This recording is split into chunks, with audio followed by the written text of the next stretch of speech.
జీవితంలో క్షేమం కావాలి అని ఈ సన్నిధికి వచ్చావా? ఈరోజు ప్రభు నీతో మాట్లాడుతున్నాడు. ఆయన క్షేమము కలుగు చేసేటువంటి దేవుడు. నీకు క్షేమమును అనుగ్రహించే ప్రభు ఆయన. క్షేమమును దయచేయునుగాక. ఆమేన్. ఆయన అంటున్నాడు, ఇదిగో నేను నీకు క్షేమమును కలుగు చేస్తాను. క్షేమమును కలుగు చేస్తాను. ఇప్పుడున్న పరిస్థితుల్లో మానవుడు నివసించాలి అంటే ఆ మనిషికి క్షేమం అవసరం. ఆమేన్. ఎప్పుడు గట్టిగా, ఇప్పుడున్న మనుషులు మనము జీవించాలి అంటే మనకు క్షేమము అవసరము. మనకు క్షేమము కావాలి.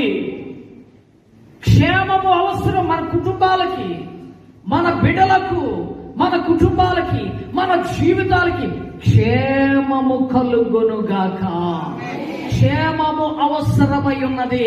దేవుడు మనకు క్షేమమును దయచేస్తున్నాడు. ఈరోజు ఎల్లప్పుడూ క్షేమము కావాలి.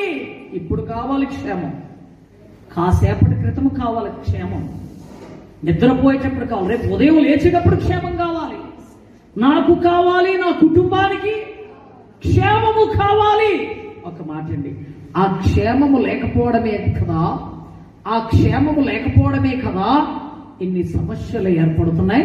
కాబట్టి దేవుడు అంటాడు, నేను క్షేమమును కలుగు చేస్తాను. నేను నీకు క్షేమమును కలుగు చేస్తాను. ఇప్పుడు క్షేమము దేవుడు అనుగ్రహించేటువంటి క్షేమం ఎప్పుడు ఇస్తున్నాడు ఆయన? అక్కడే ఆ పదం చదివి తొందరగా. ఎప్పుడు ఇస్తున్నాడు క్షేమము? ఇర్మియా రాసిన గ్రంథము 7వ అధ్యాయం 23వ వచనం.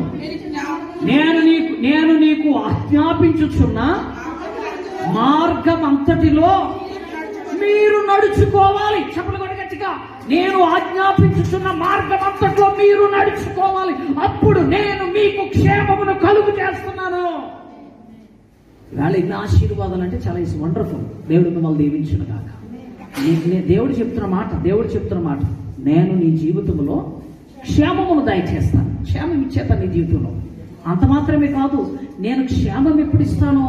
నీవు చేయవలసిన పని ఏంటో తెలుసా?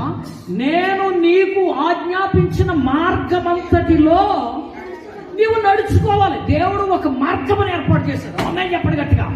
దేవుడు ఒక మార్గమును ఏర్పాటు చేశాడు.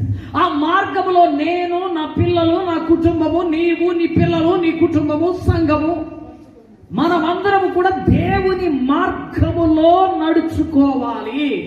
దేవుని సరైన మార్గములో మనం నడుచుకోవాలి. అప్పుడు మన జీవితాలకు క్షేమము కలుగును గాక. నీ